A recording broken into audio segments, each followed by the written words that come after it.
from Alberta, Canada, and I am here at LIV, obviously.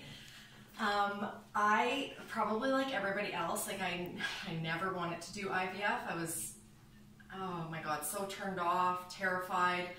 When I first learned about IVF and went through the first session, the amount of times they're like, and you could die, and there's hyperstimulation, and you could die, and I was like looking at my partner like, oh my God, like please, nobody make me do this. And so my partner ended up getting a vasectomy reversal, and then it turned out that he had antibodies to his own sperm, which happens to a lot of people, which we knew nothing about until after his procedure, and we found out that he had them. So then IVF ICSI was the only way for us to procreate together. And I did my first treatment in Canada, and I love Canada, and we have great healthcare, and that's wonderful, but my IVF was horrible. It felt so super unsupported, and I had to give my, I do not like needles. I don't know many people that love needles, but I really do not like needles, and I had to give myself 4 a day in my abdomen, and I've never had so much anxiety. Even just thinking about it makes me feel uncomfortable. I remember crying on the phone one day to my partner when he was at work, and I was just like, I dread every passing minute. Normally my days go by so fast and I can barely get all my things done, and during the time when I had to give myself 4 needles a day, I felt every minute that passed, and it was just like dread. So I definitely had to see somebody, to talk to somebody. I needed to get strategies to deal with my anxiety. And yeah, I just didn't feel really supported in my clinic. I didn't love my first experience. So when I was done in Canada and I was not pregnant, I started researching clinics all over the world. So I created my spreadsheet, and I just looked up anything online I could see for women over 40 using their own eggs, and anything that I'd seen or read in support groups. And yeah, I started researching India, Europe, Mexico, a couple places in the States. And then I started to feel a little bit hopeful. And towards the end of my IVF process in Canada, I wasn't feeling very hopeful. And so I knew that I was going to be coming to Vallarta area for Christmas. And so I reached out to the clinic just to be like, hey, is there an opportunity to ask some questions?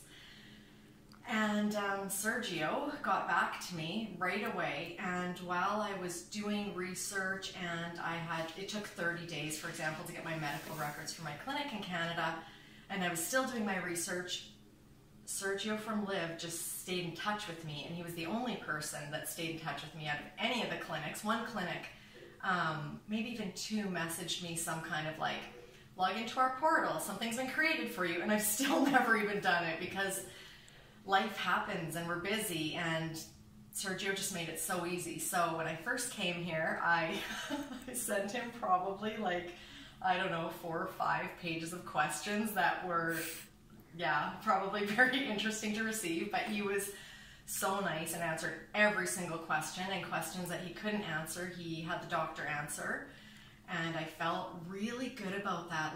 One thing about my doctor in Canada is I would be talking to him at a desk, and his hand would be on the door handle, and he'd be standing up to leave as I'm asking well, what do you think is the chance of anything happening with IUI? Do I have to do IVF? And so it was also so uncomfortable, I couldn't even get my questions answered. And anyways, the concept was so foreign to me. So with Sergio, he's getting all these questions from somebody that I didn't know anything.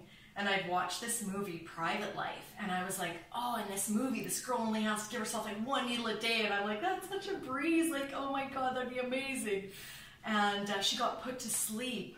Well, not put to sleep, but she got to sleep through her egg retrieval, which I found excruciating. Egg retrieval is not a fun experience for me. I'm definitely not one of those girls who just goes to work after, feels fine the next day. I'm down for 3 to 5 days. I'm puke city. It's not good. So when I saw that you could be put, that you could sleep through it, that was definitely one of my questions. So like I said, I was still researching other clinics around the world, but LIV was just so kind and responsive and just treated me like a real person, and wasn't just yes, yes, yes, no problem. It was let me talk to the doctor about your file. Let me get back to you. Let's see if this can be a real fit for you.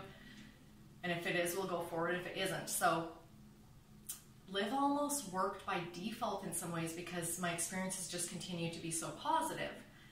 And then I went on Google reviews and I saw these incredible reviews and people were raving about the clinic and the way, like, yeah, some people's testimonials were just so helpful. Like, they talked about working with one doctor, and then Dr. Velez was introduced to their kind of situation, and you know, his English isn't like amazing, they had said, but like they felt so comfortable with him, and like he was very competent, and he was the one that did the procedures. And so I was like, okay.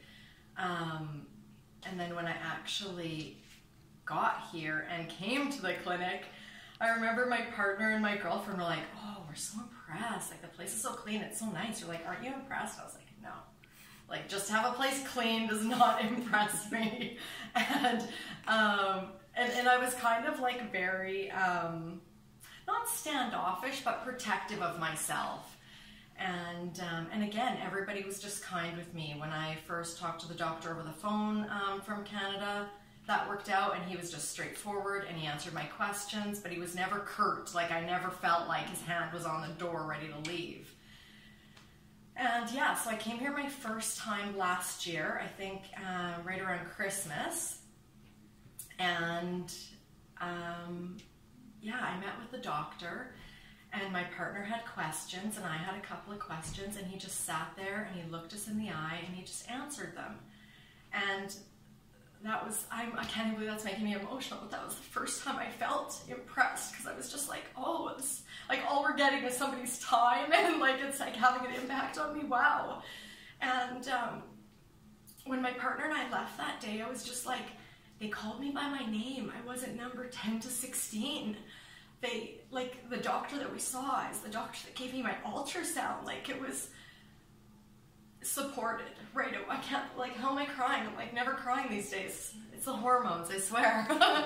And so, yeah, I started to soften. And when I came to the clinic, like, I'm going to grab, just stay right there.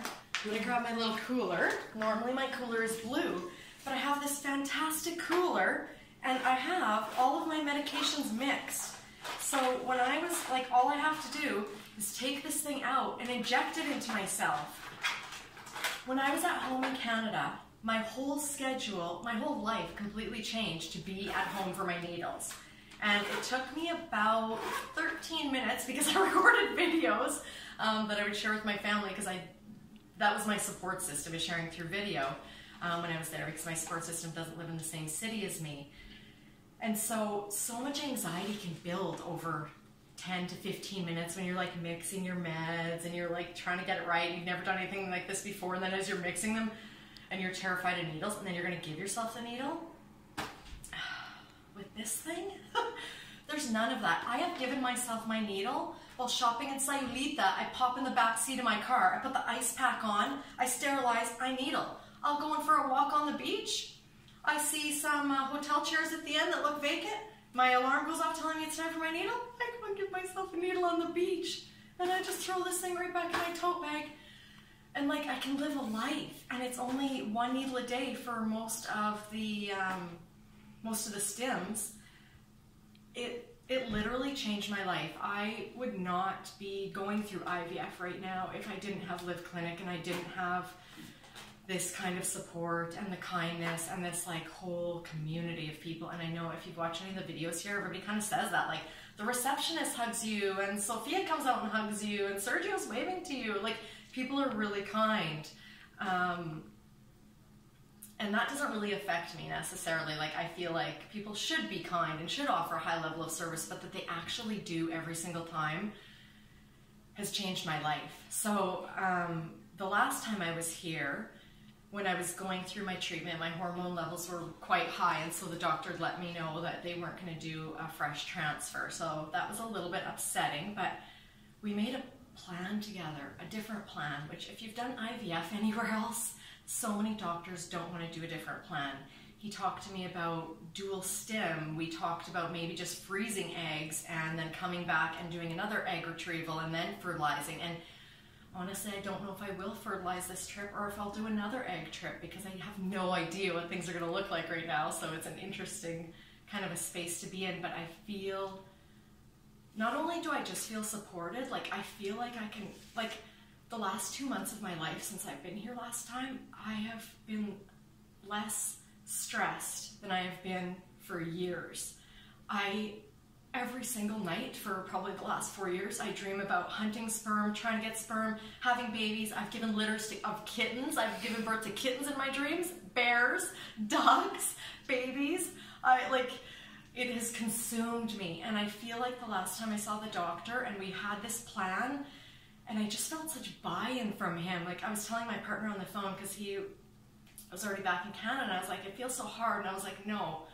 What does it really feel like? What does hard mean? And I was like, it feels vulnerable. I feel like I'm handing over my biggest dream for my life to this doctor, and I'm just going to do whatever he says, and it feels comfortable, because I didn't feel like that in Canada, even though I was doing the same process, and I was like, I'll eat what you tell me to eat, I'll take the vitamins you tell me to take, and all of those things. And oh my gosh, in Canada, I was on 2 vitamins. Here, I take 24 pills a day, which again just feels more well-rounded, it feels more supportive, it feels more in line with, I don't know, I guess just things I read, things I intuitively feel.